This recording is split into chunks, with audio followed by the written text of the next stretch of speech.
There we go. What What time have you got over there? what's that? What What time is it time? over there? Mm. 7:45 p.m. Oh, okay. So you've had dinner then? It's raining right now, but I was outside working on my van. I had to Okay. do some electrical work, but now that I have the air conditioning working, I was able to start the engine, run the air conditioning, and do all the work inside, even when it was raining really hard. Yeah. So that works out well. Oh, that's good.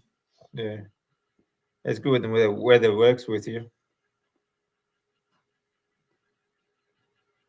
Just can you hear me okay? It seems to break up at times. Okay. I don't know what that was. Let's see if I can fix that. Okay. Check the settings. Okay. Audio. There we go. How's that one? It's Can you hear fine me? now. I guess Okay. it's just one of those things, it's like my computer sometimes it decides to just crash. So you never know. Okay. No problem then. Cool. Uh, so yeah, like we were just talking about Bart. I mean, he's some of those questions where um, I don't understand why people don't see this as a stupid question either. Like you've got someone that reminds me of someone close to me, a family member actually asked me like um, this is going back years ago now. I was actually still in treatment, and they asked me what do we do to eat. They said like because we just said like we don't eat out. We never eat out. Never ate out while we. I still don't, but especially while through going through treatment. But this girl, she had asked me, well, how do you eat? I'm like, yeah, are you kidding me? I looked at her and I looked at it's actually my cousin's wife, and I looked at her and I looked at my cousin and I was like, well, we cook, like, oh my God, she just didn't think that, it didn't even occur to her that we actually cook. Yeah, it's well, it's pretty bad. I know a lot of people that never cook. They either go to a restaurant or they have stuff delivered to their house, and I never could understand it because when I work with people that have to eat lunch, they have to go somewhere. I said, I can just pull out my lunch and eat it right here, and they have to go somewhere to get it. It takes longer, it costs more money, and it's not as satisfying. I mean, you can't really pick exactly what you want to eat. I like to have yeah, every ingredient in my food something that I've either caught or cooked myself. I don't understand this fascination with getting somebody else to do it. yeah. Yeah. Uh, I don't get that either. I mean, they think it's easier, but by the time you get dressed, you drive to wherever you're going. Either go inside, sit down, order your meal, or even just go through the drive-through. Like, I mean, it'd be easier just to cook, honestly. It's Yeah, certainly time saving. I was cooking my dinner while I was working on the van. I just put the beef tallow on there, got it nice and hot, dumped in the chicken that I was cooking up. I was cooking heart attack chicken, and I put some shrimp in there towards the end. And I think I spend a total of 2 minutes in the kitchen because I only go in there to put the food in, take it out, maybe look at it, walk back and forth. I just don't see the advantage. And my least favorite is a restaurant because I hate the whole having to order from a menu and then you have to wait.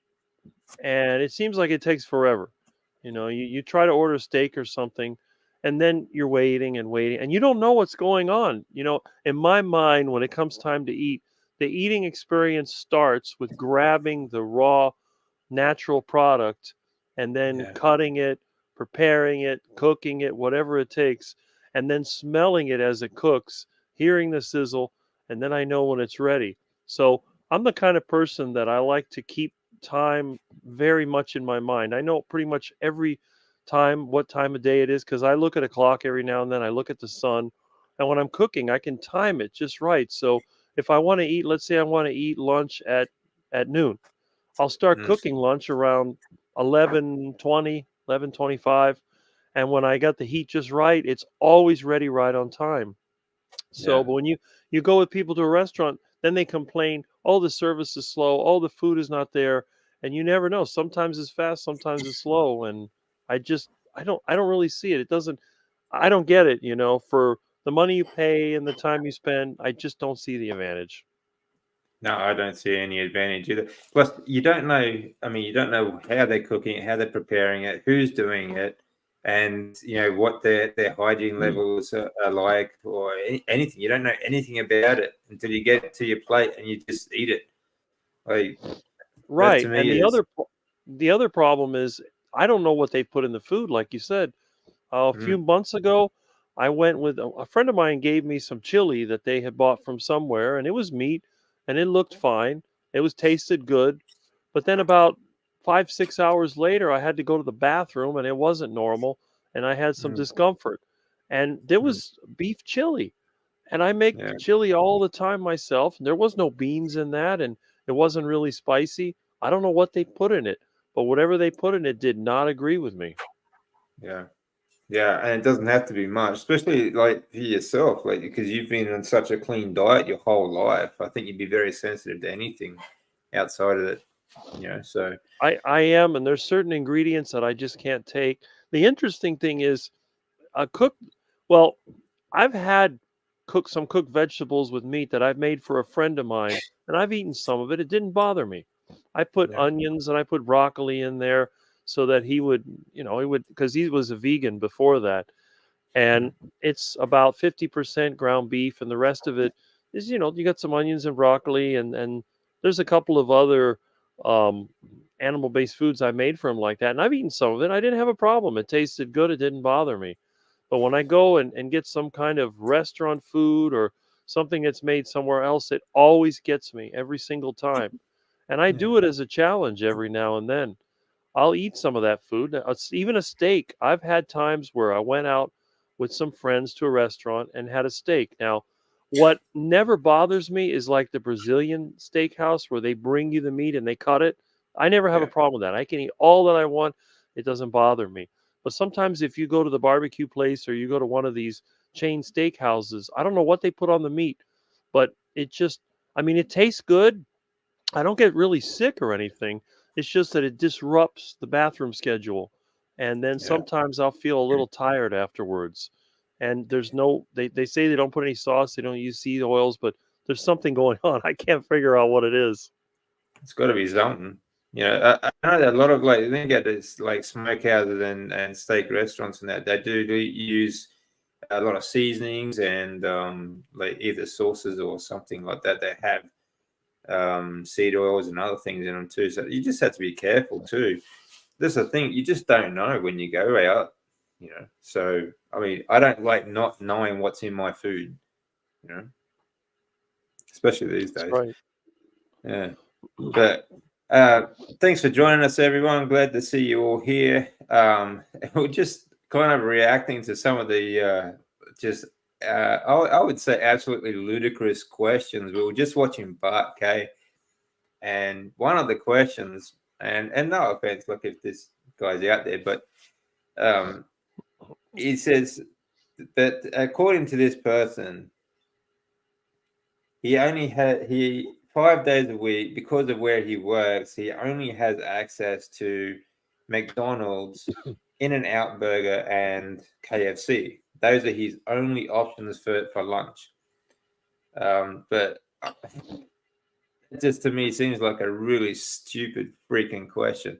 Like you can't prepare your own lunch. I mean, seriously, it's and it kind of reminded me. I mean, not any offense to my cousin or his wife, because they're lovely people, but it's just a brain fart moment. As while I was going through treatment, um, she asked me, "What do we do for food?" Because I said that we don't eat out. We never eat out. We never go to restaurants or anything like that. So the question was, how do you eat? And I said, we cook. But because it didn't occur to her. that you actually have a kitchen at home for a reason. You know, all these plates, cups, and saucers, they're actually made for a reason. That's why you have these cupboards and you have an oven and a stove, so you can cook at home. But Hmm. yeah, I guess it's just a brain fart moment at that time for her. But that was just one of the dumbest questions I've seen on Bart's channel in recent times. Although there are quite a few of them to choose from. I don't know if you guys watched Bart K this morning, but yeah, some of it was pretty funny. Mm. Let me see. I've got a question here. Uh, yeah, it's been quite okay. Do you reckon he was being baited by shitstormers or other people that dumb? Yeah. No, actually, unfortunately, people are really that dumb in life, and like he had quite a few questions that were very similar along the way, but he was genuinely inquisitive about nutrition. So I got nothing against anyone trying to learn stuff and finding out information and stuff like that, but I think sometimes they just don't think when they ask a question either, um, and they just want to spit anything out that just to have something to say as well. Some people, there's plenty of people like that around, unfortunately. Um, but yeah, this was just a genuine dumbass question, really. Hmm. Once I get back, fingers crossed. Like, I'll be doing my own meal. Yeah, of course. I mean, it's not that hard. It's not, honestly, like Rick, you take your own lunch everywhere you go, don't you? Absolutely. That's one of my trademarks. Yeah. Usually, like when I have my truck or van, I'll have a cooler in there and I'll have Mm. whatever I want to eat. And normally my lunch is going to be at least 2 pounds of meat of some kind. So Yeah. usually if I'm out on the road, I'll have one of my ground beef stews, which is basically just ground beef cooked in water. That's really Yeah. it. And it's just Yeah. I use these stainless steel containers. They either have a metal or plastic lid. A lot of them they have the plastic lid, but the plastic breaks. So I made my own lids out of stainless steel. Basically, you take a piece of stainless steel and you hammer the edge around it, around a piece of pipe, and then you can put a clamp on the outside of it, and then all you Yeah. have to do is set it on top of your engine, and it'll warm it up. So, Mm. like if you're on the job, you're working outside, you could just put it on top of the engine even when the engine is shut off. It's hot enough where it'll heat it up. So, Mm. or if you're going on a long trip, like if you want to drive somewhere, you may have to drive 40 miles or more, you can cook on the engine. You just take the raw meat out of the cooler, put it in the container, add a little water, or you can use beef tallow depending on what you're cooking, and you just let it cook. The best thing Yeah. about it is I cook by scent. I know when the way that it sounds, the way that it smells. Of course, when you're in a truck like I have with a diesel engine, you can't hear anything, but you can definitely smell the food cooking. And that really adds to my anticipation because when I've had to travel with somebody else in their vehicle, of course, everybody has a new car, and all the new cars have this really chemical smell to them. When you open up the car, it hits you like a ton of bricks. It's like a combination of paint, plastic, and I don't know what else is in the car. So Mm. when it comes time for lunch, I don't even feel like eating. Then they go to some fast food drive-through, and it smells like seed oils, and it smells like breading and all the other crap that they use in the food that they have, and I don't even feel like eating. Oh, do you want to Yeah. eat something? Oh no, I don't want to eat anything. But when I'm in Yeah. my own vehicle, I have my lunch with me.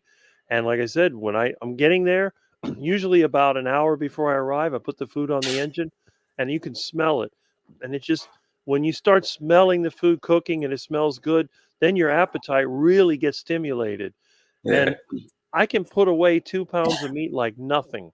I've had people look at me in shock and I'm devouring a steak. I don't even use a knife and fork. I just start chewing on it. In fact, I've been Yeah. known to eat while I'm driving, chomping on a steak, and there's people like, "What kind of crazy? Are you a caveman or something?" My mom used to call me a caveman, but it's so convenient. The only bad thing is if the steak is juicy, it may get on your shirt. So what I'll do, Yeah. I have a Gets a bit plastic messy. Yeah, I have a plastic bib like they use for lobster. I put that on, and if, if I'm parked, I can sit. It won't drip down on me because my stomach doesn't stick out. Now I have friends that are so fat they everything they eat drops on their shirt because their belly sticks out. But when I'm driving, the seat may be reclined. I'll have to use the bib, but it's not so bad. And the thing is, I don't feel heavy. Everyone tells me if they eat a big steak, they feel heavy afterwards. But I can eat 2 pounds of meat. I go right back to work. It doesn't bother me. I don't know what Yeah. that's all about. I mean, I've even eaten my dinner on a live stream before. We saw that the other night. That was 2 pounds of meat that I was chomping down on Tuesday. Yeah, that was classic. Yeah, that was good. Yeah, I don't get. I mean, for me, like I've always taken lunch with me when I go to work or when I go out to do anything anyway. Like even traveling, I'll take food with me. Um, I mean, there are a number of ways you can do it too. Like you can either eat it cold or heat it up cook it on the engine like you do, or you can even get like those like those little camping solar Hmm. powered sort of I cook I things. built I built my own solar cooker out of Yeah. polished stainless steel. I basically hammered Oh, it on a nice. tree stump, and then I used a Yeah. buffer to polish it out. It's just a big dish, and then it Yeah. has legs. You put your food in a container with legs on it. Put it in the sun. It'll cook Yeah. it up.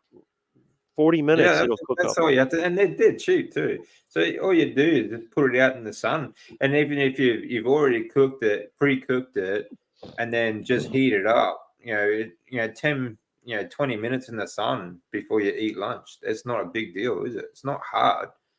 Oh no. So yeah. It's not, it's easy. That's the funny thing. Everybody else I know that cooks, it's a big struggle. Get all the ingredients, then you gotta get Yeah. the recipe, and you have to do all this nonsense.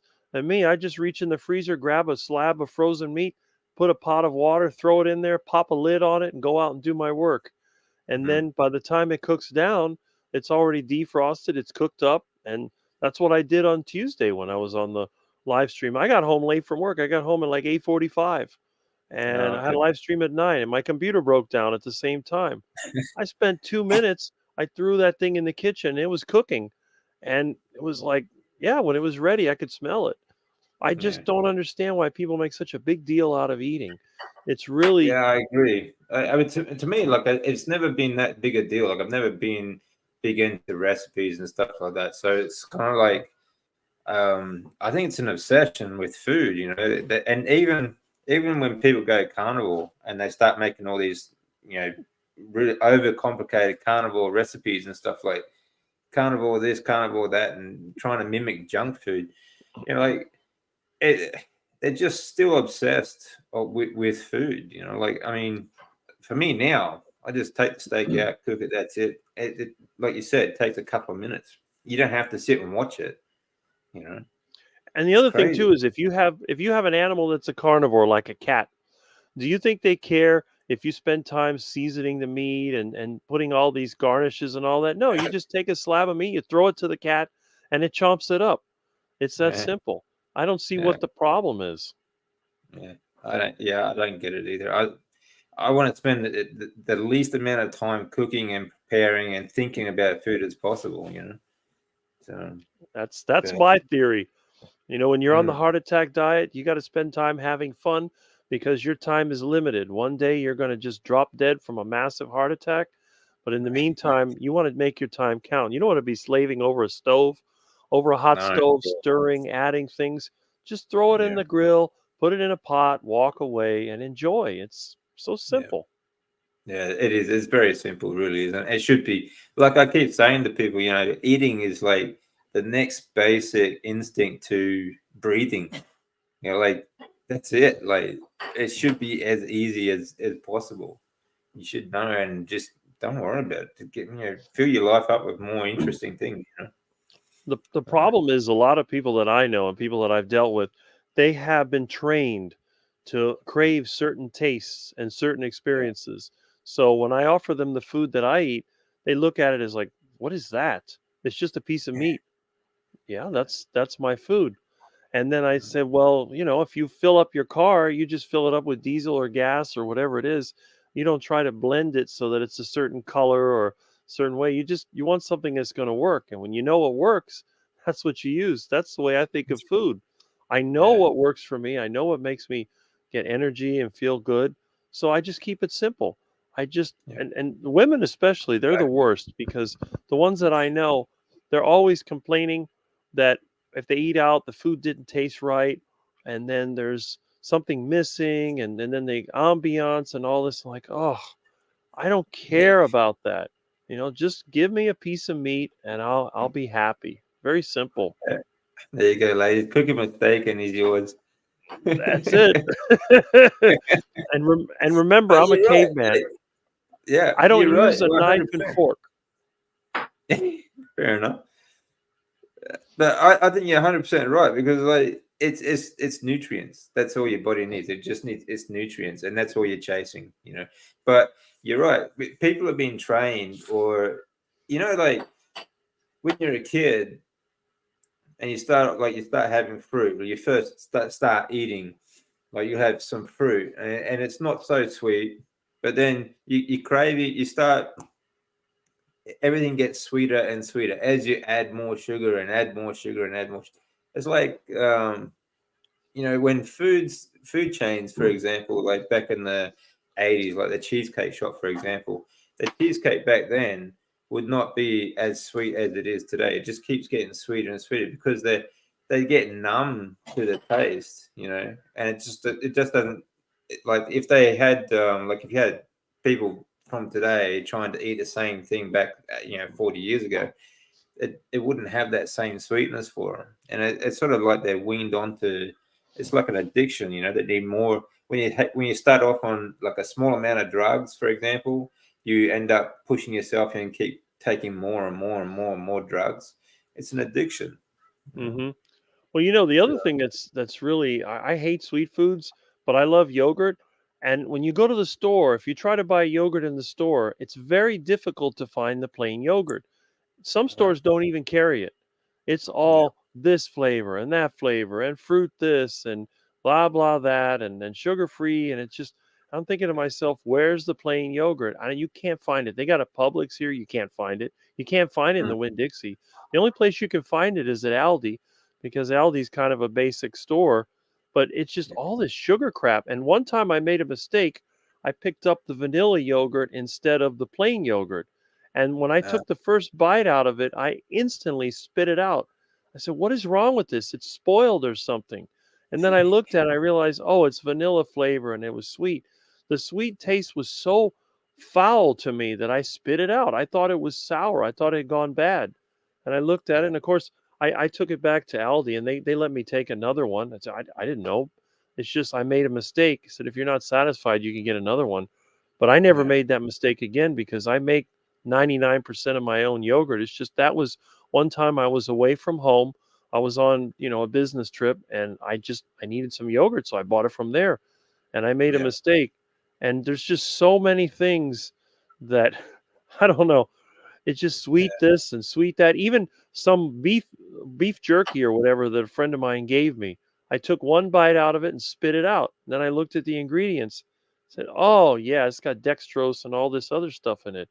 It was just yeah. so disgusting to me. I couldn't That's handle it. that's another thing too. Like, I mean, a couple of good points there you just made is like there's always a supermarket or something around too. Like, you don't have to go to these food takeaway food places. You can go to a supermarket and you can pick up some meat or you can pick up some yogurt. If you can Yeah, find some decent yogurt, something and like and that. a lot of supermarkets even have a deli where you can Mhm. get meat that's already cooked. They have Yeah, that's beef right. and chicken. I don't understand why you'd waste your time at a fast food place because every supermarket I've been to, that food is cheaper rather than Yeah, going to some fast food place. Just go. They have yeah, like a little. It's not like a cafeteria or whatever, but it's the Winn Dixie has it, the yeah. Publix has it, and I believe also the That's president. that was a great thing about Japan too. A lot of supermarkets will have the same thing. Like, they'll have a deli and a bakery and stuff like that. So you can always get something that's already cooked. And they already have some like pre-cooked meals and stuff you can get. And they Right. usually have a microwave you can heat it up in. But I used to go and pick up things like roast beef and things like that. It's always great stuff. Yeah, sometimes they have really good roast beef. I think it might have been the Publix I went to because somebody I was working with went there to get a sandwich and all that. And I asked, I said, "Do you have any just plain meats?" He says, "Oh yeah, we have roast beef sliced to order." Well, how much is it? Oh, it's on sale. And I think at the time it was only $2 and something a pound. I go, "Oh, I'll go for that." And it was Yeah, actually quite good. They said, "Did you put any sugar in it?" No, no, it's just roast beef. And it was fine. There was nothing wrong with it. nice. So, yeah, I mean, the supermarket is your friend when you're on the road. I Mm. never, in my entire life, I've never eaten anything out of a drive-through. The only time I've gone to a drive-through is when somebody gave me money and they wanted me to buy them something to eat. I said, "Well, I can get some meat." "Oh, no, no, I'm not going to do that. I'm not a caveman. I'm not, a crocodile Dundee or something." Because they figure that I'm going to go there and cook it on the engine. I said, "Look, I got a portable grill." "Oh, I don't trust that." It's a propane grill. It's just a little thing. It's about the size of a suitcase. You put a propane tank in it, you open up, you can cook right there. But I think a lot of people just think I'm nuts because I don't want to eat out. And they said, "Oh, because you're too cheap to eat out." I said, "It's not just being cheap. Yes, I'm cheap, but I just don't trust these people. I know what kind of people work in restaurants. Most of them are underpaid. In fact, the people Well, that serve the you in the rest, minimum wage people that are usually especially waiters, even takeaway places. A lot of them are students that are just there to pass time or to pay the bills until they sort of graduate and move on to something better. That's all those jobs are meant for. right. So yeah, it's not like their hygiene practices or anything like that are they're not really there to try and give you the best service they can. Exactly. And the thing is that I'm another thing about me, I don't like people to do stuff for me. That's the other reason I invented the heart attack diet because my Mm, biggest fear was ending up in a nursing home. I wanted to yeah, die long before I'm in a nursing home. And why would I want to go to a restaurant and have somebody cook the food for me and bring it to me? If I'm going to go to a restaurant, I would rather go to a buffet where they cook the food and they throw it in a tray and I can go there and pick it up myself. I get aggravated when they have a buffet where you can't even get your own water. I said, "This is a yeah, waste of why do you even have a waiter or waitress here? I can get the water myself." We mm, used to have a Duff's buffet, you could get everything yourself. And to me, that's just makes the most sense. I like things that are fast and efficient. To go to a restaurant and get something made to order is not efficient. But if you had like a buffet, I mean, they have a Golden Corral, which isn't, they don't have the greatest meat, but at least they cook steak and they do have, fish and beef and other things in the buffet. And that kind of stuff doesn't really go bad. When you cut vegetables or salads and you put it out there, some of the fruits will go bad, like apples and bananas and whatever. But meat, once it's cooked, it can stay warmed up for a little bit as long as it doesn't dry out, and it'll be fine. And I yeah, just don't see the sense of it. But then again, people I know, they said, "Well, if everybody was like you, the world would be a totally different place. It would be really boring." I said, "No, it wouldn't be boring because everywhere you go, you'd see cattle, ducks, all kinds of open space. You wouldn't see anybody living in apartments because I hate those things. There'd be hardly any shopping centers. You'd have a few factories and maybe you'd have an auto parts here and there and a lot of supermarkets, but a lot of farmers markets. And again, if everybody is the way I want to be, there wouldn't even need a supermarket because yeah, any vegetables or fruits that you would eat, you grow yourself. And the meat, you just buy the whole animal. You go to your local farmer and you pick out the cow that you want. You make a deal and you bring your cow home.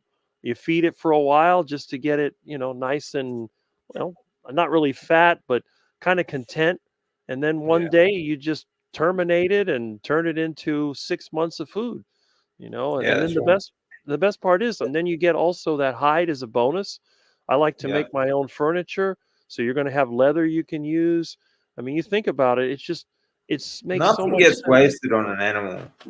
That's the Right. thing. Yeah, vegans don't understand that either. Absolutely nothing gets wasted. We use the bones, we use all of the. I mean, anything that we don't actually eat, we can use for pets as well, and the leather as well. Absolutely nothing gets wasted. It all goes back into something, either food, the land itself, or pets or things like that too. So, I mean, Yeah, they're and it's the same. wonderful animals. They really are. It's what people are always telling me. Well, animals are inefficient because you only convert 10 or 20% of the plant material into animal food and it takes more land. I said, you are totally wrong Mm, because most of the material that animals eat is inedible to us. Even if yeah, you're that's going to right. do something like grow corn, okay, you want to use the corn. What about the stalks? What about the leaves? What Yeah, about corn cobs themselves? Some of these things animals can eat, and the rest of yeah, it can be used to make other products. Sometimes they use straw for bedding. The animals poop on it and then it's sent out to the field. When you have yeah, animals constantly cycling this carbon, it actually makes it more bioavailable. Because that's if you right. just throw a bunch of plant material out in a field, it's going to take years to break down. Like in my Yeah, own yard, I have to use a lawnmower to grind all this material up because if I mm, don't, it's just going to sit there for months, sometimes yeah, years. But if I had cattle, they would be eating all this material, all those banana leaves and weeds and grass and everything, turning it into waste, which dumps mm, on the ground. And then within weeks, it just becomes part of the soil. A couple of good rainstorms and it's gone. And yeah. Well, that's the thing. Like people, they are so ignorant to the way. Like cows give us our environment, like all ruminants do, but they eat vegetation that would otherwise overgrow and dry out and become fire dangers as well. They also, keep down brush that would, overgrow in forests and things like that as well. Um, so, they protect the environment. They create the environment. They're incredible animals. They really are. And you get these idiots that carry on about methane and things like that. Methane just goes up in the atmosphere and later becomes rain. It's not like there's absolutely nothing that is not used by the planet from cows. You know. well, one thing that a lot of people ignore is also soil is composed not only of the minerals, but there's also bacteria and fungi. And the Yeah. problem is the fungi is actually necessary for all plants. All plants coexist with a mycorrhizal fungi, which allows their root system to be more effective. And Yeah. one of the things that they don't tell you is that animal waste, which is high in bacteria, also helps to stimulate the fungi. So it sort of restores that balance. So when it rains, you're going to get more moisture that's going to be absorbed. And again, the vegans keep talking about how much water is taken up by cattle. But I try to Yeah. explain to them, I said, the water they drink, it comes out, they either breathe it out as water vapor or it comes out the other end as urine and that Yeah. goes back in the ground. And that urine has nitrogen fixed in it, which causes the plants to grow more. And it also stimulates the fungi. And the other problem is fungi come in many different varieties. And the ones that are beneficial to plants, they have specific requirements. If you disrupt the environment, for example, clearing the land and planting one type of plant, well, some of that fungi is going to be pathogenic, and then it's going to start attacking the plants that you planted. And then you have to spray chemicals to be able to control that. Then other fungi become out of balance. And then you have a bacterial overgrowth. And it's one disaster leading to another. Any Mm, annual crop, it doesn't matter what it is. If mm, you're trying to plant corn, that's an annual crop. That's a monoculture. Soybeans, annual crop, monoculture. mm. Wheat, annual crop, monoculture. It's always the same thing. And every time that you grow that crop, you destroy more of the soil's water holding and mineral ability. So what And farmers have to do, they have to crop rotate, and even that isn't good enough. But in a yeah, that's natural grassland, you have many species of grass growing along with different bacteria and fungi. And the animals keep it mowed, which is the only reason why it exists. All these mm, people that are crazy about their lawns, they don't tell you that the only reason we have lawn grasses is because of animals. The only yeah, places where those low growing grasses exist are those that have native grazing ruminant animals. yeah, that's right. Yeah, yeah, it's incredible what they do. Um, See, guys, like whenever you listen to Rick, you're gonna learn something. He's great. But is 100% right too. I mean, without the animals, we wouldn't have those grasslands at all. It would just be dirt. And the thing is too that these monocrops, largely most of them are not mum and pop sort of farms anymore either. They're all corporate farms, and they take up vast amounts of land. That just in crops, in these monocrops, and with even with a lot of cattle on the land, it still takes like about 6 years to replace just 1 inch of topsoil that gets just absolutely destroyed with these monocrops. So it's a process that's going to take a long time to recover from. So, Hmm.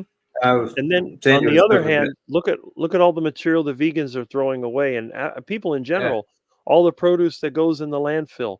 So all the mm, material that's needed to build the soil is being buried in a landfill, producing more methane than all the cattle on Earth combined. It doesn't yeah, make yeah. sense. No, it's right. No, I mean it's just ignorance. It really is. That is to have absolutely no idea how these things, these processes work. So, but you get that, unfortunately. Um, yeah, Sandra, I was just looking at your message. Your fragrance in the car makes you nauseous. Yeah, I know that's fake smells. Those little things that people hang on there. I don't get those things. They stink like crazy.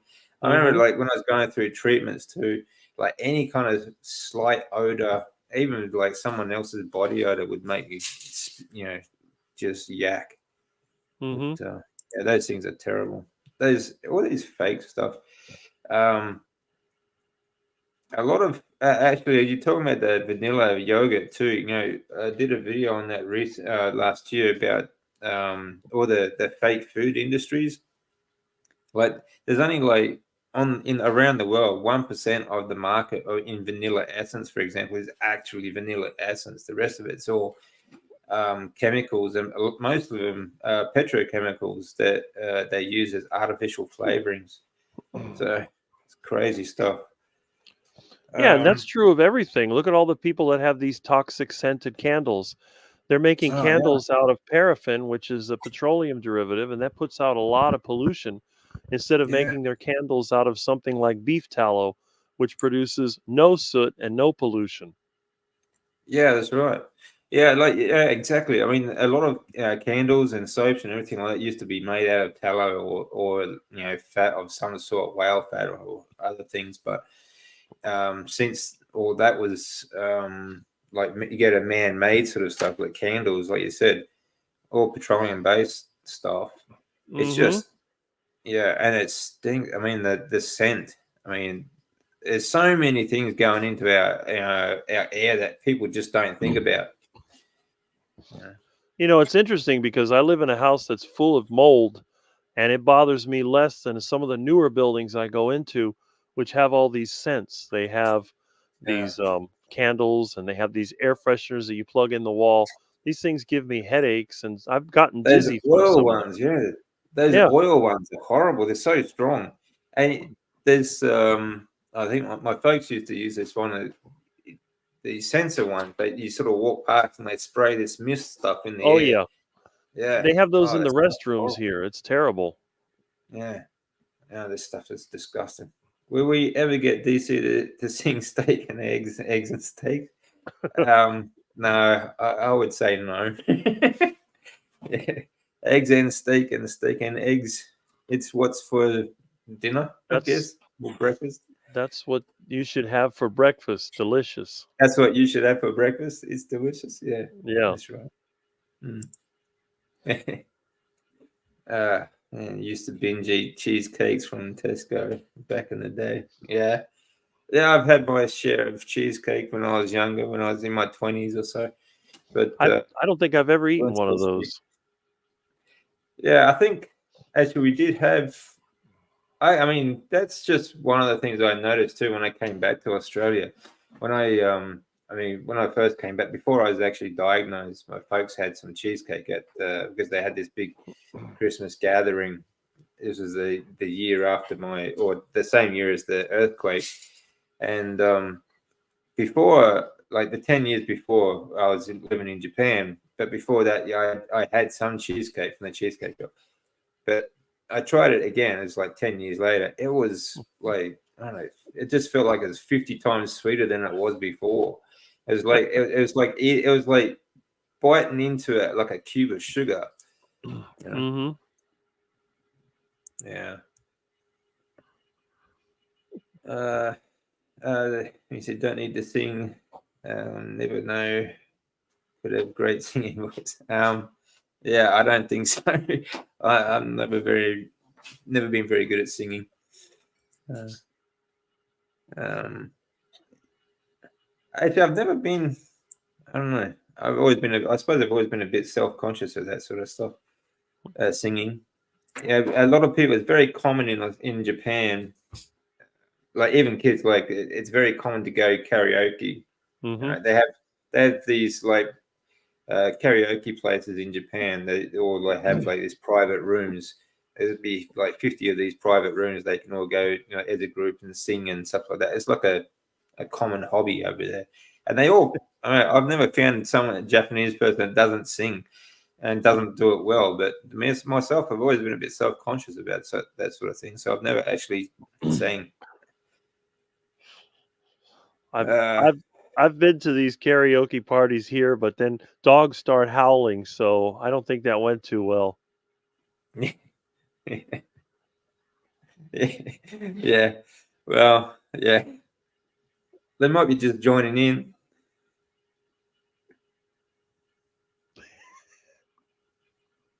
When the dog, one dog starts howling, the rest of them do. They all join Yeah. in. Woo!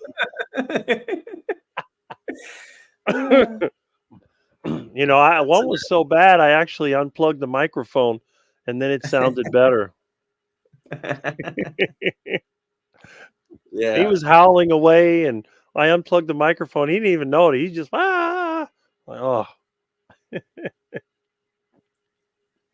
Oh yeah, you pick up these low fat versions. That's another common mistake. You go look at these yogurts and stuff like that. You have to really read it each time because you pick up these low fat ones. They're just full of sugar and all sorts of other crap. And a lot of the cream too is like it's full of thickeners and things like that as well. So yeah, Yep. mm, yeah. So you got to be careful about that stuff. Supermarkets should be a butcher's, yeah, or the Franklin food. Yeah, that's right. Yeah, I agree. Mm. Yeah, just have a large butcher shop. Yeah, that's what I love That about would. the supermarkets in Japan. Like half of it is meat. You know, Yeah, and it's it's funny. fantastic. Some of these vegetarians and vegans, they think that Japanese don't eat much meat. I said, "Hey, you got no idea." Yeah, I mean that's the thing. It comes back to the ignorance. It's amazing how ignorant people are. Like, and that's why, yeah, a lot of the propaganda works because it's always about something in a far off land that no one they just don't expect anyone to actually go and check on, or actually, see for themselves. Every Japanese person I know, there's two things that they loved: steak and seafood. Yeah, yeah, fatty steak Yep. and seafood. Yeah, that used Hmm. to drive me nuts before I was, when I was younger, I was obsessed. I was actually fat phobic, so I was obsessed with lean meats, and it used to drive me nuts. That you see all these ads on TV, and they say, "Oh, juicy, juicy," because they love juicy meat. It fully, that's where you get their wagyu. Because they love the Yes. fat. They love it. But it used to drive me nuts trying to find a steak and cutting off all the fat. You know. It was crazy. That's why I always bought the whole chuck roll when they had it on sale. And then the butcher wants to do it. I'm like, no, no, I'll take the whole thing. I don't Yeah, need the free butcher service because they cut all the fat off and then they cut it into little strips. I'm like, no, no, no, no. I cut it in blocks of meat with the fat still on it and then cook it up. I don't really like the meat that has fat in the middle of it. I like the fat on the outside of the meat. That's where it's really good. And I eat the whole thing.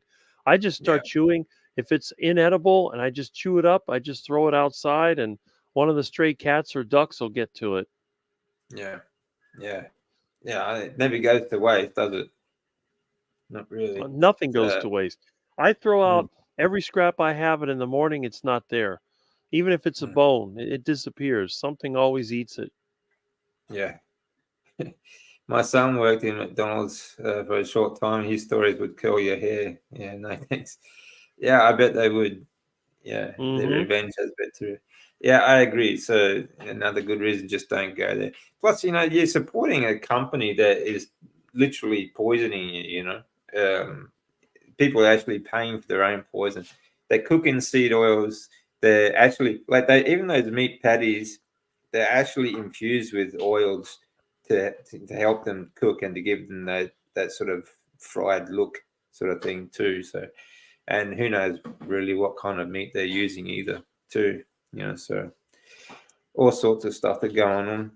And I mean,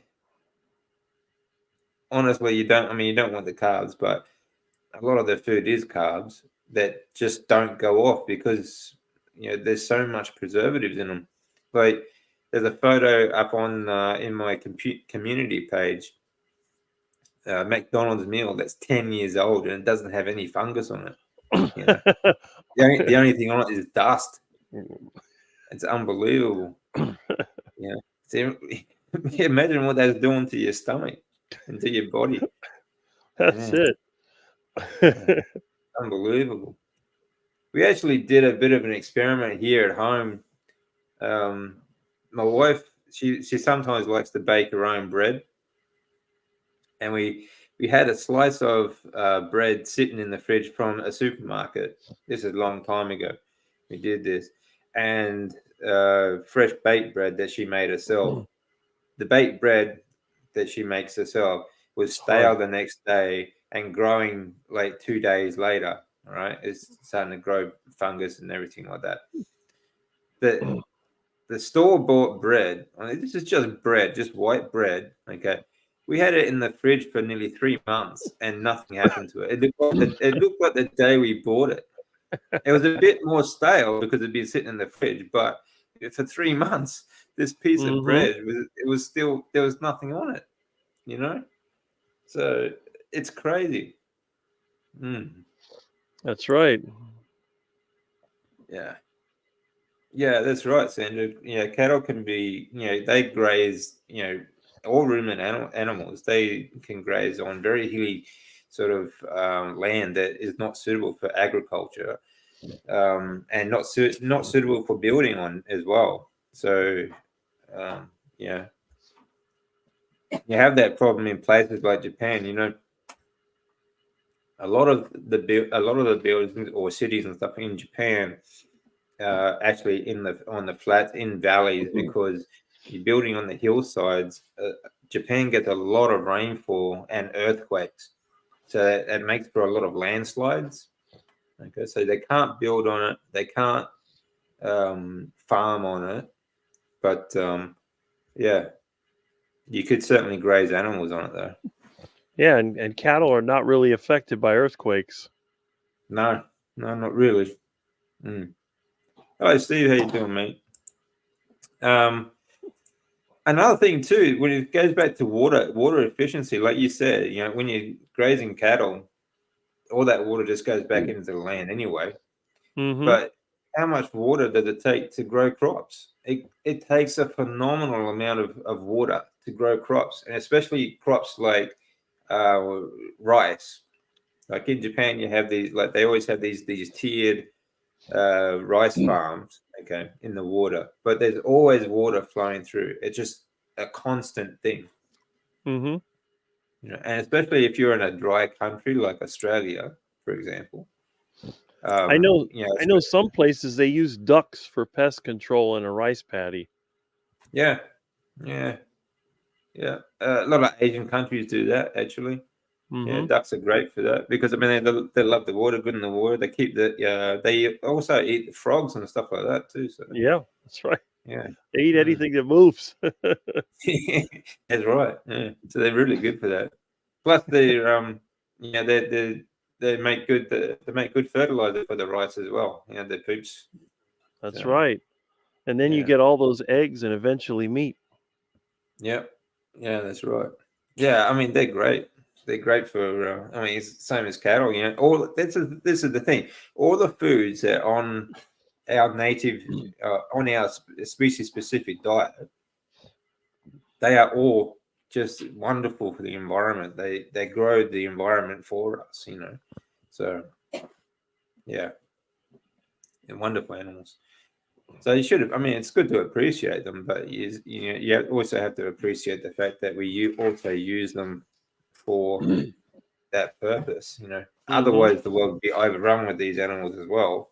So we're here for a purpose as well. We'll keep that population down as well. Mm-hmm. So Well, that's yeah, the other thing that I always try to explain to my vegan friends is that for example, if the grazing animals were not food for another animal, they would graze and graze and graze until everything was eaten. Then they'd all die of starvation. yeah, So and they never have an answer to that. Says, well, mm, I said, basically, if you want to be a vegan, you have to kill every single animal on the earth in order to get your no suffering idea to be a reality. So what's the yeah. point? I don't understand it. Everything has Well, to that was die. actually that was the argument for that vegan that was arguing with Sean Baker one time. I Yes, remember he that. actually wanted to kill everything on the planet and just have human infrastructure Hmm. because he's morally superior to every living thing on the planet.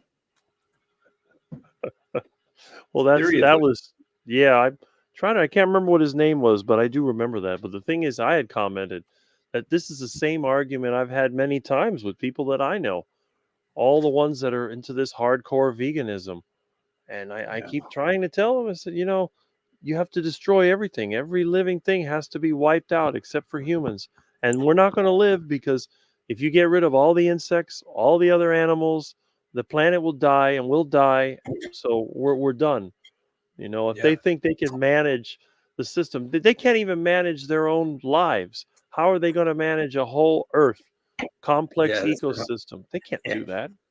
no, no, that's right. That it doesn't matter how hard you try. Like, there's nothing that people can do that will replace what animals do. You know. Well, the problem is the ecosystem is very complicated. Everything is complicated. It's like the whole nonsense with climate change. The Earth is getting warmer. I said, yeah, but all it takes is one major volcanic explosion and then it gets colder. That's So, right. but they think they have this control. They can do something and it's going to change something else. And I try to explain to them. I said, on one hand, you're telling me they're telling me, okay, the ocean, the water level is getting higher. But then they're saying that the earth is getting drier, and then when it does rain, it rains a lot more because there's more water being stored in the atmosphere because a hot atmosphere can hold more water. I said, but you've just canceled out your whole global warming, Yeah, rising ocean theory because yeah, now, while the ocean is expanding, you're getting more water into the atmosphere. And eventually, if mm, you get enough water in the atmosphere, it's going to cut down on the solar radiation and it's going to start cooling. So, yeah, and then, oh, I don't want to hear about it. That doesn't make any sense. I said, I'm just yeah. using That's basic that's the reason. thing. They can't even keep track of what everything is doing. They don't understand the process, and it's just ridiculous. And the same people that what they don't even make real world observations because they listen to the TV tone, and then it's getting hotter. Like, for example, this past week in Australia, the Bureau of Meteorology here in Australia, they're like just as much propaganda as anything else. They told us it's the warmest winter that we've ever had, but then, like, yesterday, the news was that this is the coldest start to winter that we've had in decades. You know, there's no real world observations because they just think they're getting hotter because someone told them they are. You know, I seriously they can't think for themselves. Mm-hmm. Yeah, yeah. That's Vegans right. always bring up cow farts. Yeah, cow farts are the problem. Yeah, it sounds completely reasonable. Yeah, yeah, exactly. But again, yeah. There's another thing, right? It's just cows. It's not every other animal on the planet. It's just cows. So, like, that in itself should tell you they just don't want you to have meat. You know. So, I think it's all about control. It's just, I oh, think a lot absolutely. of times the people in power, the biggest thing they're afraid of is independent thinkers who are self Yeah, sufficient because yeah, then they can't profit off of them. They treat people like cattle. They don't want the real cattle, they want the two legged kind. So then they can yeah. extract wealth from them. And it's really That's right. quite disturbing. Mm. Yeah, yeah, that's right. And depending on what sort of conspiracy theory you sort of listen to at the moment, they even eat them too. So, um, yeah, I mean, it's all about wealth transfer, control, and all that sort of stuff. So, Hmm. but unfortunately, it's just so many people out there that are just useful idiots that just sort of broadcast the same stupid talking points Hmm. without taking any in. They don't really have any interest in trying to find out what these processes are. That's the thing, like they don't want to learn. Okay, that this is the message they're getting, and they don't even try to find out if it's true or not. You know. Hmm. Mm. It's like a lot of the vegans that I know, they brag about their organic produce. And I try to explain to them that they still use pesticides and they won't believe it. And No. I've had some of them. I've tried to teach them how to garden, and they get so frustrated because everything gets eaten by insects, and then they get disease and all these other things. And then they say, "Well, where are you getting your food from?" Well, I buy it from the Whole Foods. They have organic food. I said, "Yeah, but organic food uses pesticides. The only difference is what kind of pesticide, but they're still pesticides because you Yeah. can't grow a monoculture without pesticides. It doesn't work. It's No, that's right. impossible." Yeah. And but I they just actually, yeah, some of them actually argue, oh yeah, but the pesticides that they use are plant based, and the fact is, like, they are all plant based, basically, and then well, just I have a manchineal manufacture. tree in my backyard. It's plant based, but if you touch it, it's going to poison you. So, I have plants in my yard that are extremely poisonous.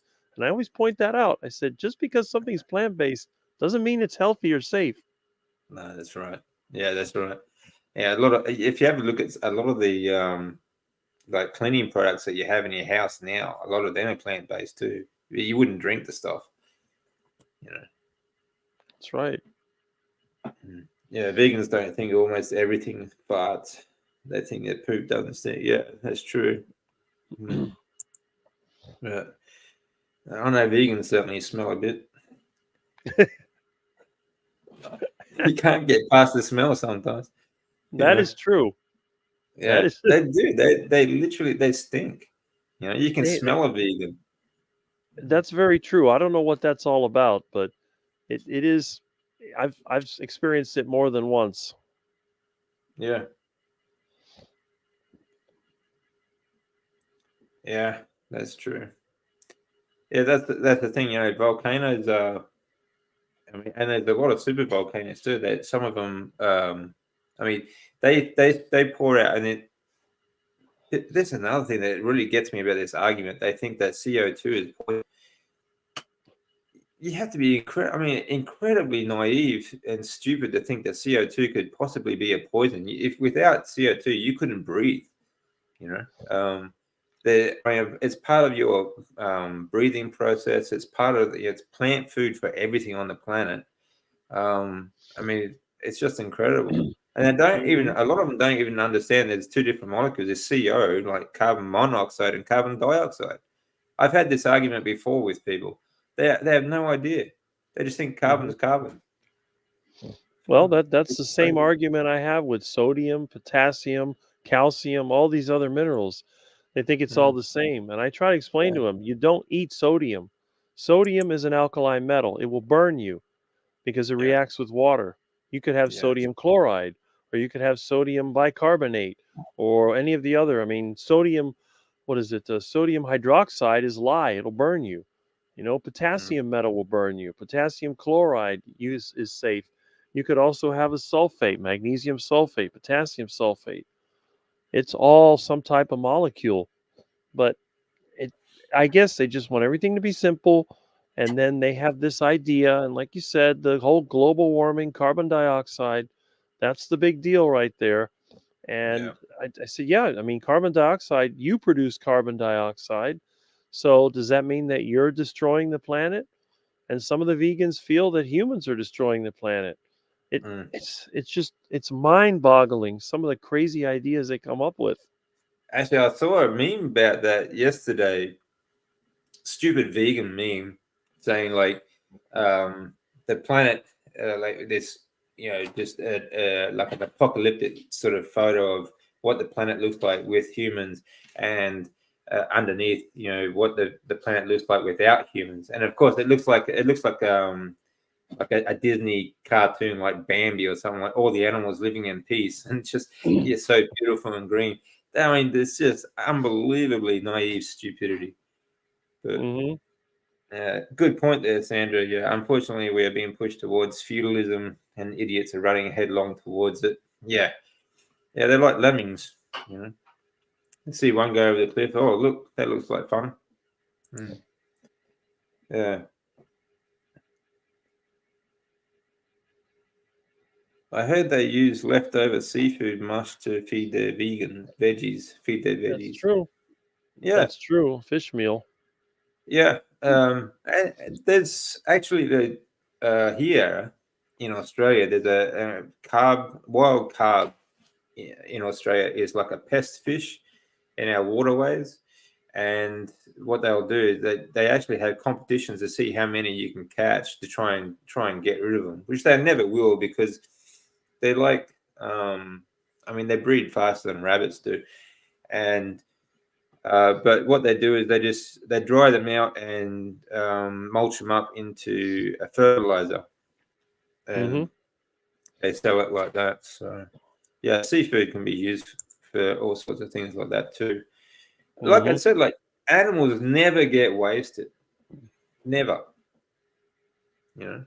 whereas look at all the waste that vegetarians, like you're talking about before, the plastic waste and all the farm waste too. They don't think about.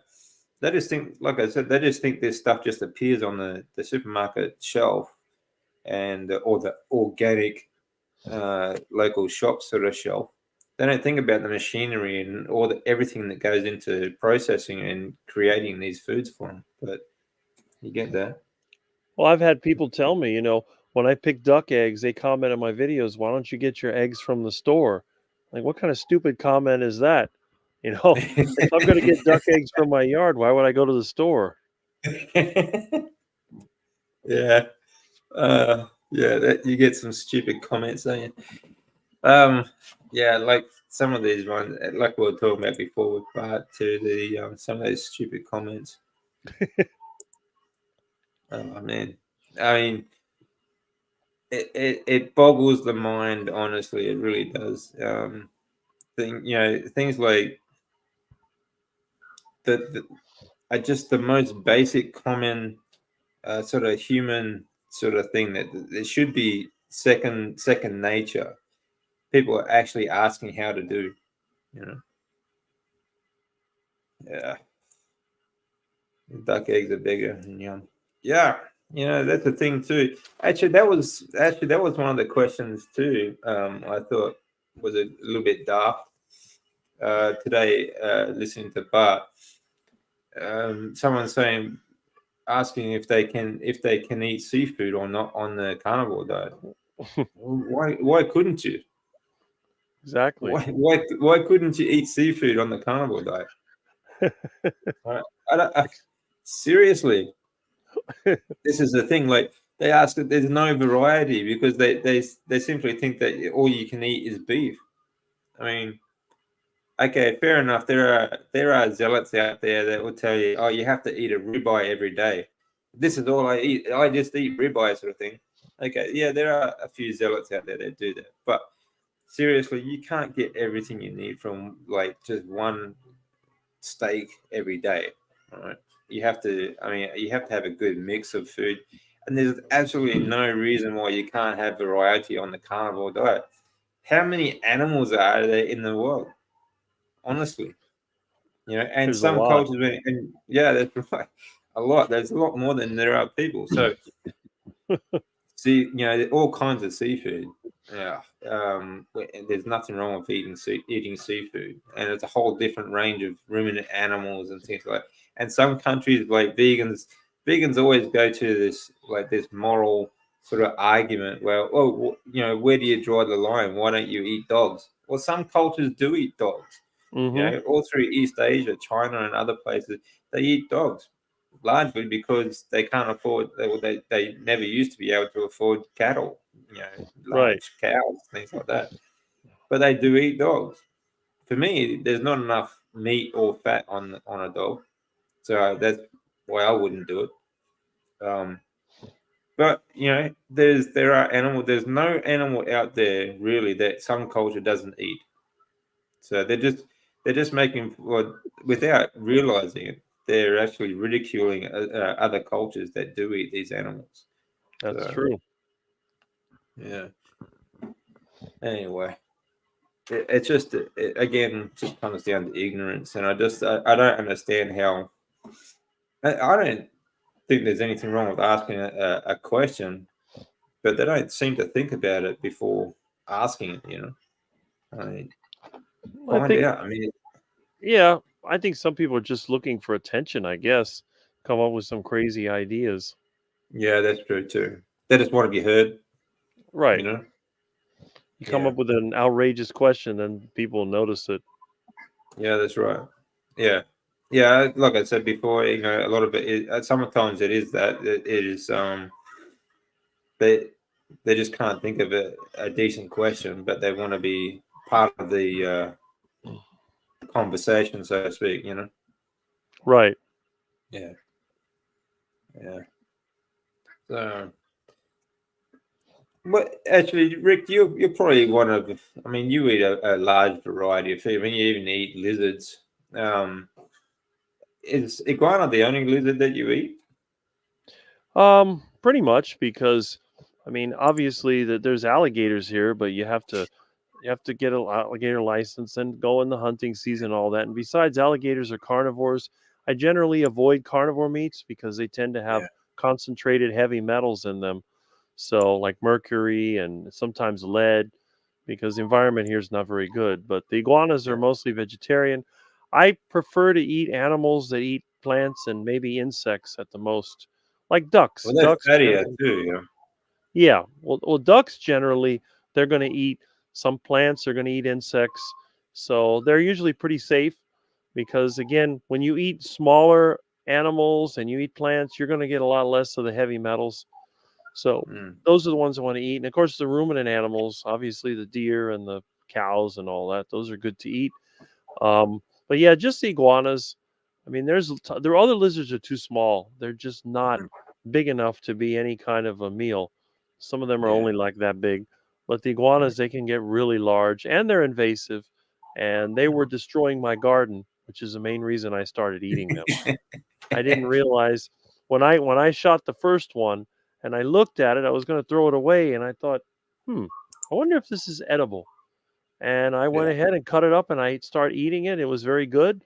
And after that, I was hooked. Every time I got an iguana, I cooked it up. Well, that's cool. Like you tried it without any sort of like. I suppose you just went ahead and tried it. Like most Yeah. people would back in the cave days, I guess. Well, it's like I've said for years. If you were stuck on an island or out in the Everglades or whatever, and you needed to eat something, it's much safer to eat an animal than it is to try to take your chance with some kind of fruit or other Oh yeah. plant part. Mm. Because if you eat the wrong plant part, you don't get a second chance. No, that's right. And yeah, and like there's a lot of poisonous plants that also berries, like the fruit of some of these trees, can be very Hmm. deadly. Mm. Yeah, so you don't want to sort of risk that either. But yeah, 100%. I agree too. Like plant eating animals are always fattier as well. Than like carnivore animals are always very lean. Right.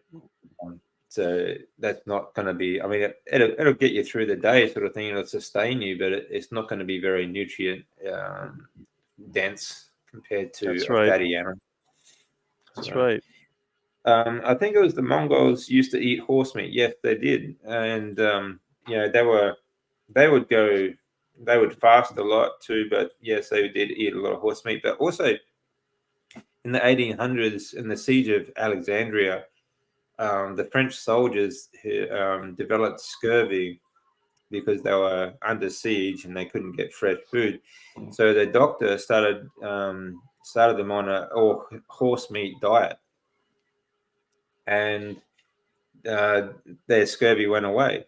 And that actually started um, the French turning horse meat into a delicacy. It actually became very popular meal in the late 1800s. Horse meat, and it's also very popular in Japan. You can get if you can even get it raw horse meat and raw beef and things like that. If you go to a Japanese restaurant, a traditional Japanese restaurant, or a sushi bar, and that sort of thing too. So horse meat is actually very popular around the world. Yeah, Huh. it's very good. Mm. Mm. And it's just, I mean, it's the same as cow. It's just a big cow, really. Isn't it? So, tell me about was it Bangara's Dak? I'm not sure what Bangara's Dak is. Huh. Not What's sure that? of that. Hmm. I'm not sure what is that, Sandra.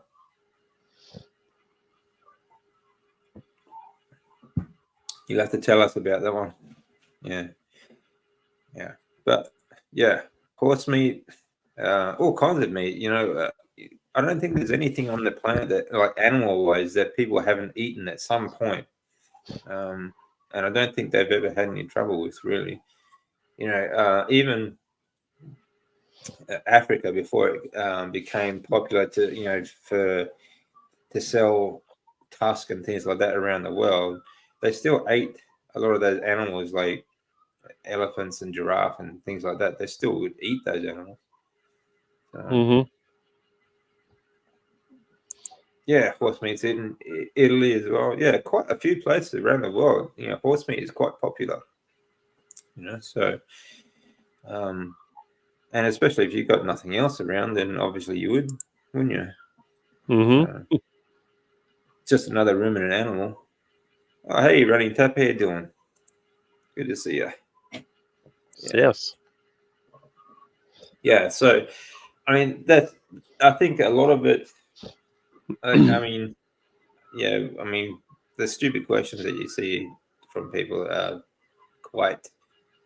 I mean, they're kind of funny. We make fun of it at times, but it's kind of yeah, it's just a sign of the times, I guess. It's amazing how ignorant people can be to not only how the process of the planet and the animals around us, the environment, but also history as well.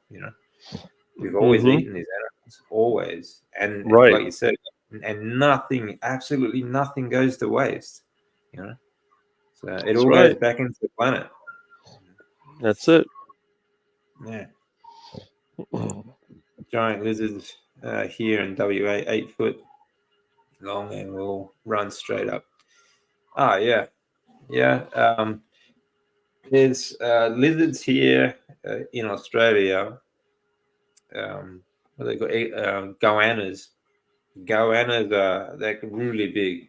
Like I said, they get to about 8 foot, and they kind of like, I don't know if you ever seen, like in Asia they have the Komodo dragon lizards. Yeah. Yeah, really, really large. They're like a smaller version of them. Yeah. But yeah, really long talons, and if you stand still long enough, they think you're a tree, and they'll just run straight up you. So you have to keep moving, otherwise they'll run straight up you. But yeah, they dig holes in the ground. Actually, quite a few of them live out at my dad's place. Every now and then you come across this large hole in the ground. They sort of been digging in there, and that's where they'll live. But I've never tried eating one though. Maybe. Yeah, Cook it up. maybe a good opportunity there sometime. But I've Mm-hmm. actually, they get big and heavy. One of them died. Must have eaten a cane toad, we have a cane toad problem up north here in Queensland that we're an introduced species that got out of control. But they're poison. They have these poison glands behind their eyes, Yeah, and we have them here too. they're horrible things. But it must have eaten one of these cane toads, and he died in the front yard of my dad's place. So when I went to throw him out, he's a good, I don't know, maybe 20 kilos, I'd say. Hmm. He's a good sized lizard. There you go. Well, see, you Mm, get one of those lizards when you catch it running around and cook it up. yeah, for sure. I'll have to try that sometime. Yeah, yeah. You don't want to lay down around them either. Yeah, yeah, yeah. They're big. They're a big bloody lizard. Um, yeah. So okay. So you're working on your van. Is that getting close to ready? Oh, I got it Back in running. the road? I've been using it to work this week, but Oh, today I good. was going to do some work outside and it rained, and I thought, oh, I wanted to fix the windshield wipers, which have been broken, and I had some electrical problems, and the little light in the back, I glued that together, and I did it when it was raining. So I just started the engine, turned on the air conditioning, and worked inside even when it was raining, and I was able to fix those little problems. So that was Cool. good. So the air conditioning is working well then? Yeah, I got it working on Monday and it's working just fine. I mean, I replaced at least half of the system, but it is working. Oh, that's good. Did you put a video for that? Yeah, I got a couple. In fact, I haven't put up any videos this week because I've been so busy. I had Mm, to catch up. The previous week we got a bunch of rain. I couldn't work all week. And this week yeah, everybody was calling me, so I was constantly going from one place to the other trying to get the work done. And yeah, then today I worked a little in the morning and then I was home the rest of the day and I thought, "Oh boy, I'm going to get so much done." And then the rain came and then that was the end of that. So after lunch, I went outside to work and I just got rained on. So what can you do? yeah, yeah. You can only do what you can do, I suppose, when that weather sort of interferes with everything. But you're always doing something, either inside or outside, anyway, aren't you?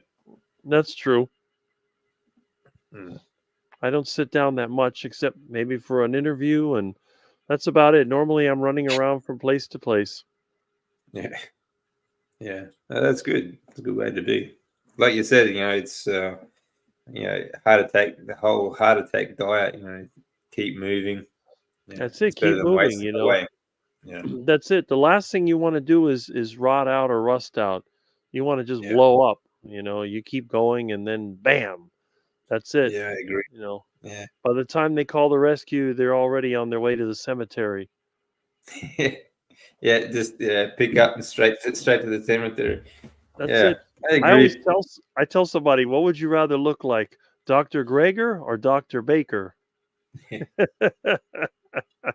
Yeah, that was actually. I think he posted a meme of that yesterday, as when I think it said when doctors follow their own advice. And there's a photo of Gregor and Baker next to each other. Right, Baker's like 7 years older than Gregor, mind you, too. Baker is a year older than me, and I know Greger is younger, so it's quite funny when you think about it. Yeah, yeah, that's right. And Greg is about the same age. He's a little bit younger than me, but he looks like he's. I mean, in the photo, it looks like he's losing an arm wrestle to a fork, and he's sitting there in his t-shirt with this big smile on his face. I don't know how this idiot can live with himself. Honestly, the absolute garbage that he spews out. It's phenomenal. And what I still don't get is why so many people follow him. Is like if honestly it's the same, it's the whole dictator argument. I don't care what you say, it's not the dictator's fault, it's the people who enable these dictators, right? It's the people around them. And he has like over 1 million subscribers on YouTube, for example, and he has all these people following him. And yet, like, everything that's gone on in the last few years, you would think that it would open their eyes. He was pushing the jab for a start, and he pushes fluoride in the water. because he thinks he actually, like he literally says, how do you take care of the teeth of a population unless you put fluoride in the water? That's his argument. And then on the other hand, Unbelievable. you have someone like me that collects and drinks rainwater and brushes his teeth with lard and baking soda. Yeah, yeah, there you go. And Yeah, you know my teeth are good if I can chew up a steak without having to use a knife and a fork. yeah, that's right. You know, unbelievable. I don't get it. It's still these people just still don't wake up to what's going on. But anyway, and how does anyone like that, looking like that, write a book on how not to To die die. and how? I guess he just wants to be a zombie because zombies never die. Yeah, maybe he already. I mean, it looks like he already is, but And the funniest thing is every time that he's talking, it looks like he's walking on a treadmill and his head bounces up and down like this, like a bobblehead. I always a thought it'd be bobblehead funny. on the dashboard. Yeah. Yeah, yeah, that's what it looks like. It looks like a bobblehead on the dashboard. It's just floating because he doesn't have a neck strong enough to support his bulbous head. You know, he You looks know, like a it's light bulb. well, the funny thing is that I'm extremely thin myself, but I don't look like that. You know, No, I mean, I could pass for a vegan at a distance, but I don't think my neck is that thin. You know, it's a lot of times when people give me a shirt, I can barely get the stupid collar to button up because yeah, it's I'm bigger than I look. But this guy, I mean, it looks like a little stick. It's like a little pencil with an eraser on top of it. I can't, yeah. I I can't don't think understand. he's going to live much longer, honestly, because if you have a look at the thickness of his neck, it's like it's. I mean, this is where the term pencil neck comes from. Look, it's about as thick as a pencil, and it's so weak.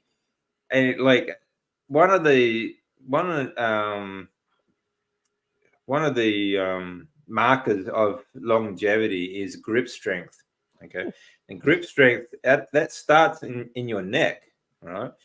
From your Right. upper trapezius all the way down, it comes down like neurologically. It comes the grip strength comes from also having a strong neck. He can't even support his own head. That's true. Not that I Yeah. mean, the only thing in that would be fluid because it's just mush, But because it's basically just a mouthpiece for the narrative at the moment. And But his skin looks like it's blotchy or something. It's like he's got age mm, spots. oh yeah, yeah, and really pale, like really just looks dry and frail, and just yeah, yeah. The dude, he's not gonna. I don't. I'd be surprised if he makes it to 60, honestly. But the dude just looks so weak and frail. It's like, and I mean, I just don't understand where he gets the cojones to push books like how not to age and how not to die, and the way. I mean, does he have a mirror? I mean, honestly, what does he think he looks like in the mirror? You And know? another thing too, even if you don't look at him, if you listen to his voice, it's extremely annoying, and it Oh, makes you wonder absolutely. what kind of person that is. Yeah, yeah, oh yeah. And like as soon as he opens his mouth, he has this real condescending tone of speaking, like he Hmm. knows everything. It's Right. the same as I'm Mr. Science. I am the science. That's what it is. He Oh thinks yeah. that he is science, even though he's never actually been a doctor. He is he's just a poser, the same as many of them are, and Hmm. it's just unbelievable. But because he pushes the narrative, that his work gets out there, and no one questions the fact that if he actually is a doctor. So yeah, Yeah, you and get then that. you compare him to a real doctor like Anthony Chafee or Dr. Sean Baker that actually perform surgery and have Yeah, extensive medical experience. And yeah, then, I mean, just listening to them, if you listen to a podcast, you never look at the face and you listen to, for example, of course, Anthony Chafee, he's got the smooth talking voice. And even John Baker isn't quite as smooth and articulate, but still sounds good. But then yeah, Baker and I mean, what's his name? Not Neil Barnard is one of them, but there's another vegan that's really annoying, and I can't remember his name at the moment. It's just, oh, I they're don't think all there's. based. Yeah, Mhm. I don't think I've ever seen a vegan, especially a vegan so-called doctor, that wasn't annoying. But yeah, Oh yes. Barnard's one of the worst ones. He's Oh, such a just a lying grub, and really. you talk about a pencil neck. That Oh has yeah, to be the worst I've ever seen.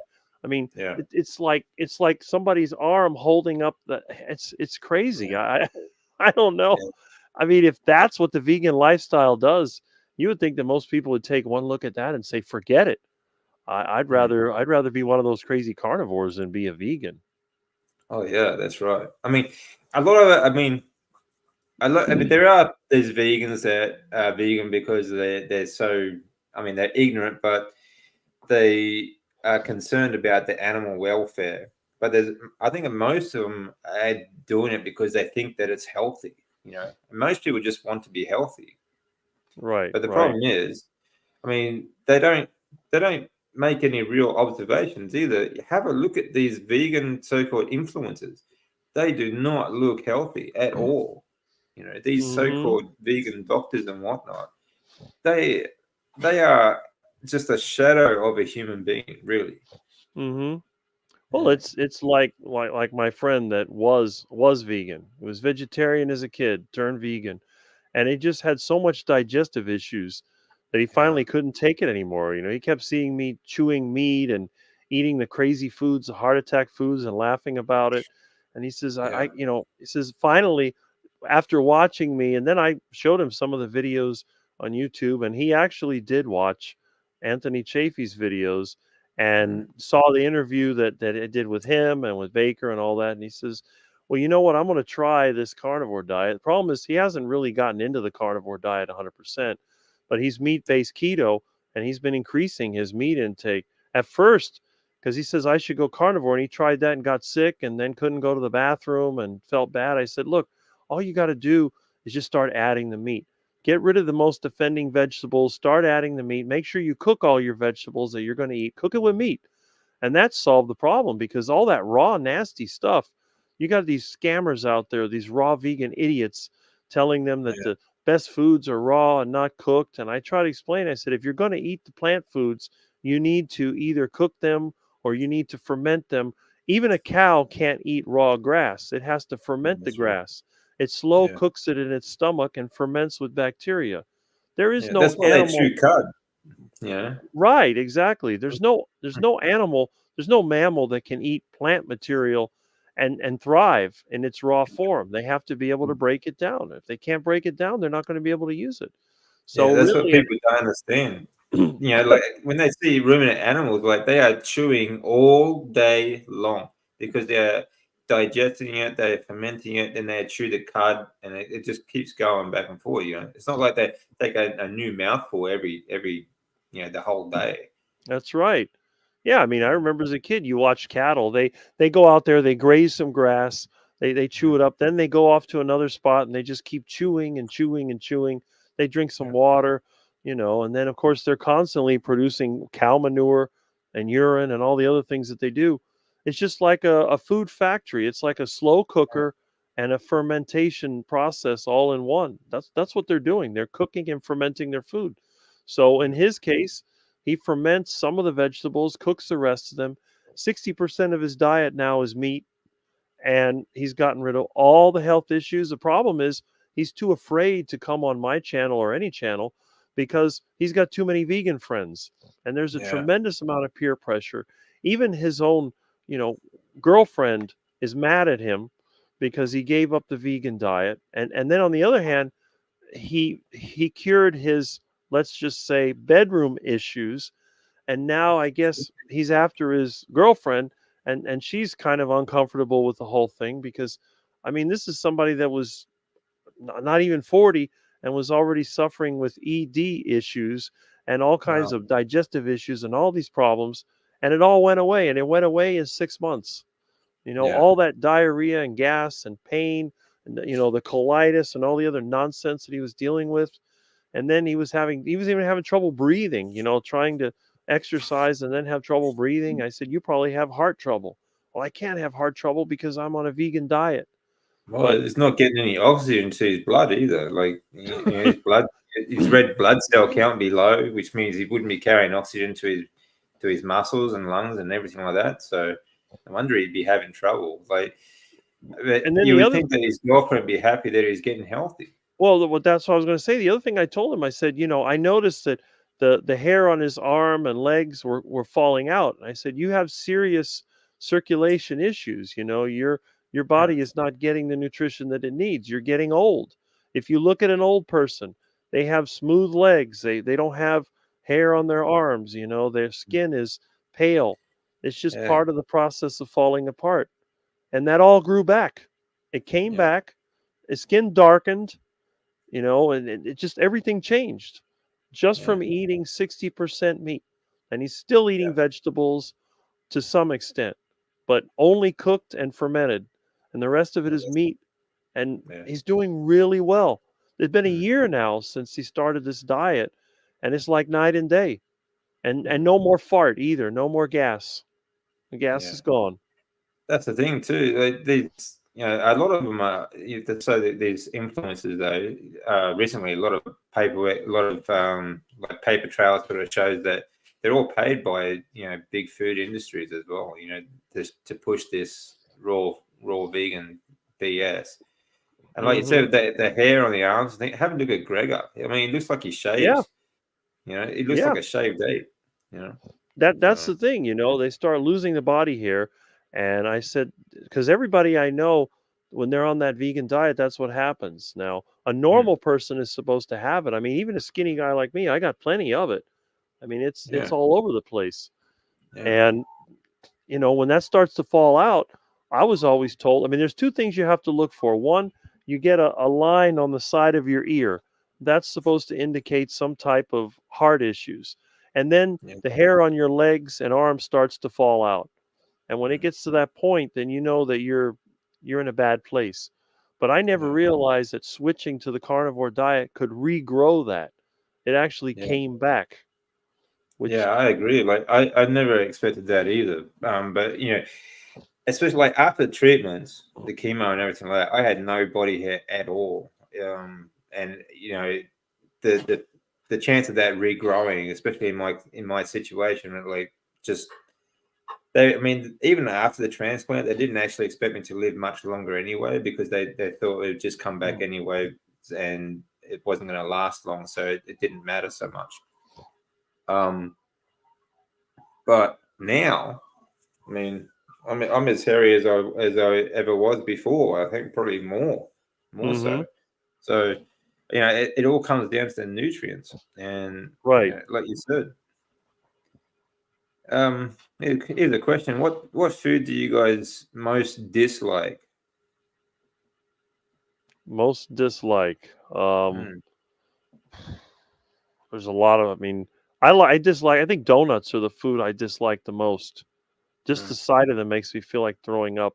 And fruit, my least favorite fruit is the avocado or cantaloupe. I think cantaloupe is the worst. I can't stand them.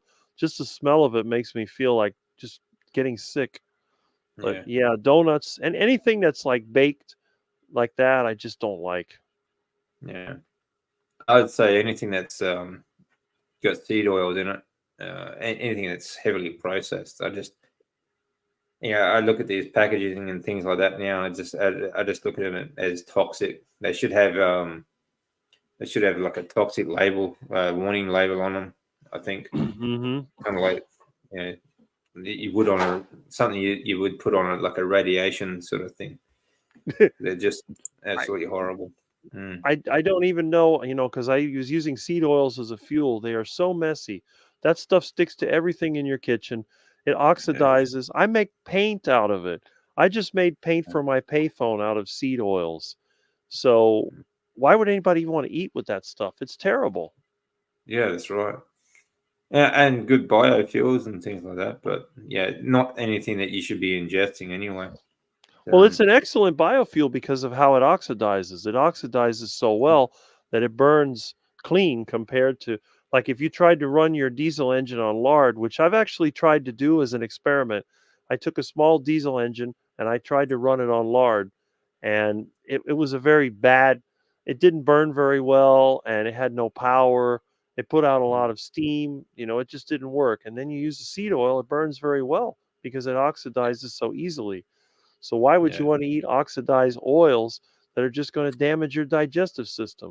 It that's a seems like good. it would. Actually, that reminds me of when we're talking about like the McDonald's and stuff like that before. Like these seed oils, they oxidize at a really low temperature, so that's why they're good for a biofuel. But they're also, Mhm. when they cook in these oils and that, they keep them for months. So that it's boiled or fried so many times. But it also gets passed from restaurant to restaurant for years before they actually dispose of it as well. It's disgusting, rancid Mhm. stuff. So, That's oh my crazy. gosh, try vegan. Yeah, Josephine made a good point too. They're always angry, Yeah, that's vegans. another thing. If you watch the debates or just the way they talk, Baker, Chafee, Berry, all the rest of them, they're always just very calm, you know, very calm when they're trying to get their point across. Whereas a vegan, they'd be like jumping up and down, ranting and raving, and just, I mean, they act like a spoiled child when they can't get their point across. It's really weird. But Mhm. no nutrients to the brain. So It's you like a got that. religious fanatic. Yeah, exactly. Yeah, exactly. Yeah, it's just like a religious fanatic in the corner. Like, why won't you listen to me? This is, you're wrong. I'm right. Yeah, Mhm. mm. Yeah, they're crazy, crazy people. And that's like I said, I have several friends that are long-term vegans, and they always tell me that I have no emotion. I said, "Well, I only use it when I have to. There's no reason why I would get upset over something when it's not going to make a difference. What's the point?" Yeah, yeah, yeah. You can get upset about things you can control, but I mean, if you can control it, then do something about it. If you can't control it, there's no point getting upset about it, is there? That's right. Um, I'd find a new girlfriend. Yeah, I think so too. If that, you know, the only thing she's concerned about is the fact that he's eating meat, not the fact that he's actually healing himself, then yeah, he should find himself a better girlfriend, I think. Yeah,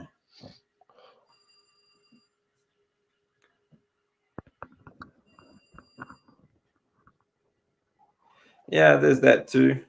Um, raw dairy. I mean, people have always had dairy though too, but there are some people that can't handle dairy. And I think it's an acquired thing that you sort of pick up, as a youngster and sort of get used to it as you get older. Same as we did with all the other junk food. But throughout history, though, people have always had milk, raw though, and it's always been okay for people for the last 4 million years or so. But just in the last 100 years or so, they think it causes diseases, so you have to process it Mhm. according to them. Right. And I think that's where most of the health, the problems with dairy come from now is that the processing. So, but each to their own, whether you have it or not. It's up to you. I think you still have to test yourself as well. You have to try these things what works for you or not. Mhm. Mm. Tell me a story. About 60-year-old female. I wish the hair on my legs would fall off. Yeah, go vegan. That'll definitely do that. But I'm not sure it's really worth the health issues that come with it, though. So, Mhm. mm, yeah, yeah, a warning would defeat their purpose. Yeah, you're right there, Huntington. Very much. Yeah. I've always understood oil taken over 200 degrees becomes carcinogenic. Yeah, yeah, that's right. People don't understand that.